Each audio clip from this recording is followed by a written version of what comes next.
جن کی نگاہیں ہماری یاد سے پردے میں پڑی ہوئی تھی اور وہ کچھ سن بھی نہیں سکتے تھے، کیا کافر یہ خیال کرتے ہیں کہ وہ مجھے چھوڑ کر میرے بندوں کو سرپرست بنائیں گے؟ ہم نے جہنم کو کافروں کے لیے مہمان سرا بنا کر تیار رکھا ہے۔ کہہ دیجئے، کیا ہم تمہیں بتا دیں کہ اعمال کے اعتبار سے سب سے نامراد کون لوگ ہیں؟ جن کی سعی دنیاوی زندگی میں لا حاصل رہی، جبکہ وہ یہ سمجھے بیٹھے ہیں کہ وہ درست کام کر رہے ہیں۔ یہ وہ لوگ ہیں جنہوں نے اپنے پروردگار کی نشانیوں اور اللہ کے حضور جانے کا انکار کیا، جس سے ان کے اعمال برباد ہو گئے۔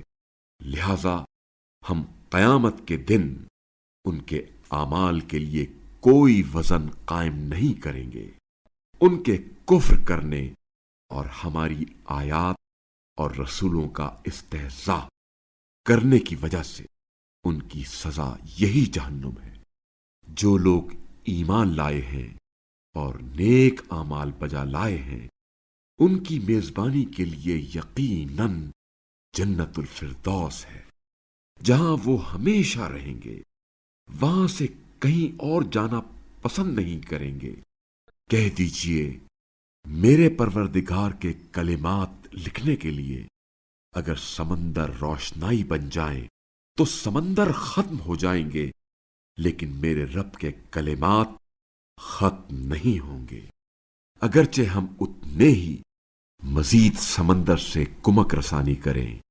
کہہ دیجئے، میں تم ہی جیسا ایک انسان ہوں، مگر میری طرف وہی آتی ہے کہ تمہارا معبود تو بس ایک ہی ہے۔ لہذا جو اللہ کے حضور جانے کا امیدوار ہے، اسے چاہیے کہ وہ نیک عمل کرے اور اپنے رب کی عبادت میں کسی دوسرے کو شریک نہ ٹھہرائے۔